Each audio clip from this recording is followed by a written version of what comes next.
I want to tell you about the weirdest case study I've ever used. Not a success story, not a we help a brand 10x the revenue highlight reel. This is the one where a client who loved us, genuinely loved us, stopped being happy. And for a while, I had no idea why. And the ending is something I'm actually proud of, but you need to hear the whole story to understand why. So let me take you back about 3 months ago. I get a call. It's one of our longest standing client over a year with Move, which is the DTC agency world is actually saying something. Apparel brand, great founders, people I genuinely respect.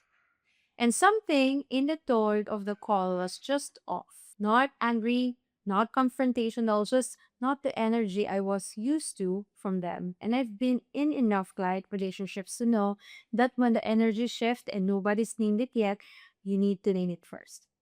So I asked them directly, something feels different. What's going on? The question opened a conversation that I've been thinking about ever since. So let me give you some context first because the setup matters. This brand came to Move when they were doing around 10 million in annual revenue, apparel, strong brand identity, really good product. Their problem wasn't demand. They had a demand. Their problem was that their supply chain was built for a 4 million brand that hadn't caught up with where they were. We came in with fractional supply chain support. And for those of you who don't know what that means, in the Move context, fractional means our team plugs into your operation on a part time basis. You get senior supply chain expertise without the cost of a full time hire. It's designed for brands at a stage where they need more than they have, but aren't quite ready to build an internal team yet. For them, at 10 million, it was exactly right. We helped them clean up their vendor relationships. We tightened their NPD process. We built a real structure around their inventory planning, and the results were real, not just operational results, but revenue results. They grew fast, from 10 million to 25 million in just over a year and a half. And that's where the story gets complicated. Here's the thing about growth in TPZ. When it works, it creates a different set of problems than the ones you started with. At 10 million, fractional support was the right answer. Part-time expertise, plugged in where it mattered, managing the highest leverage supply chain decisions. At 20M, the complexity doubled, the SKU count grew, the vendor relationships multiplied, the decisions that used to happen twice a week were now happening twice a day. And our fractional support, which hadn't changed in structure since they onboarded, was starting to show its limit.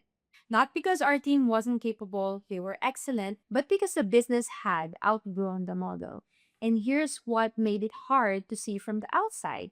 The outputs were still good, their supply chain wasn't breaking, things were still getting done, but how they were getting done, the pace, the depth of attention, the strategic thinking that should have been happening in the background, that was starting to strain. They felt it before I did, and that's on me. When they told me they were unhappy, my first instinct, I'll be honest, was defensive. We've delivered results, the metrics are good. What changed? But I've learned over 17 years that the moment you get defensive with a client instead of curious, you've already lost the conversation. So I got curious.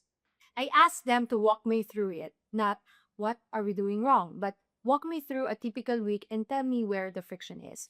And what they described wasn't a quality problem, it wasn't a communication problem, it wasn't even a strategy problem. It was a capacity problem. At 25 million, they needed someone in their supply chain every day, not a few hours a week, every day. Someone who knew their vendors by name, someone who could jump on a call at 7 a.m. because a factory in Guangdong had a question about a construction detail, someone who was embedded enough in the business to anticipate the problem before the founder had to explain it.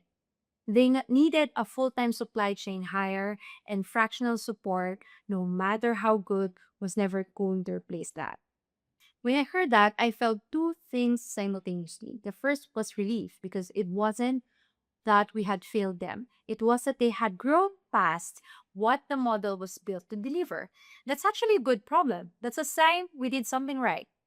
The second was honesty, because I had to sit across from them metaphorically. We were on a call and say, "You're right. What you need right now isn't more of what we do, you need something different. That is not a comfortable thing to say as a service provider. Your instinct is to find a way to stretch the current offering, to upsell something, to keep the contract. But when you know in your gut that what a client needs is genuinely outside what you can give them, the right thing is to say so. So I said so. And then I said, because there was more to the conversation. After we settled the talent question, after I told them I understood, that I supported their decision to hire full time, that we do whatever we could to make the transition clean, the call shifted. Because they still had a problem I hadn't heard yet. Their NPD process, their new product development cycle was still slow.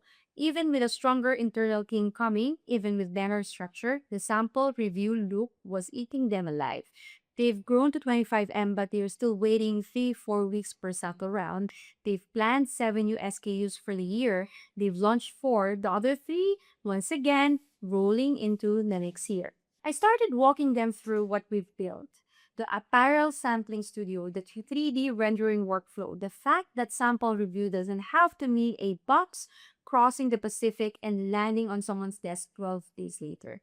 That it can be 24-hour digital loop, that the entire time between we have a concept and we have an approved spec ready for production can be cut almost in half. And something happened on that call that I genuinely wasn't expecting. They lit up. This brand, that 10 minutes earlier I thought I was losing entirely, started asking me question after question. How does the rendering work? How do we get samples into your studio? How does the customer feedback side work? We went from a difficult conversation about why our current relationship wasn't working to one of the most energized conversations I've had with a client in years. And in that moment, I realized something. We weren't losing this client, we're evolving with them, just not in the direction I expected. Here's where the story gets interesting from a business perspective, because I think there's a real lesson here for anyone building a service business. I didn't try to retain the fractional talent contract. I let it go genuinely, cleanly, without a pitch to save it. When a client outgrows a service, holding on to the wrong versions of the relationship damages the trust you built getting there. I've seen it happen. I wasn't going to do it. But I also didn't walk away from the relationship. I offered them something different, something that matched where they actually were. 25 million, scaling fast, and PD as the real bottleneck. Full-time talent coming in-house, but still needing infrastructure that in-house talent can't build overnight. I offered them Tela Studio. And this is actually the first time I'm talking about Tela publicly. So let me tell you what it is. Tela Studio is something we've been building quietly inside Move for the past several weeks. It's our dedicated apparel R&D capability built specifically for brands that are past the stage of needing generalist supply chain support and into the stage where new product development speed is the primary growth lever. Here's what it is in plain terms. Tela is a physical apparel sampling studio with in-house sewers, tech pack makers, materials, equipment, and the 3D rendering technology I've been talking about in this series. When an apparel brand works with Tela, they get access to that infrastructure directly. We build samples on their behalf. We manage the rendering and digital review workflow. We facilitate the iteration loop between their team, wherever they are, and the physical product. The result is a compressed NPD timeline. Not theoretically, actually, we're seeing 30% or more reduction in speed lead time from concept to approval specs. But here's what makes Stella different from just a sampling studio. It's built to work alongside your internal team, not instead of it. The brand this story is about. They're hiring their own supply chain person. That person will be incredible, but they will not have a sampling studio. They will not have 3D rendering capability. They will not have the infrastructure to eliminate the sample shipping loop on day one of the reroll. Tela gives them that.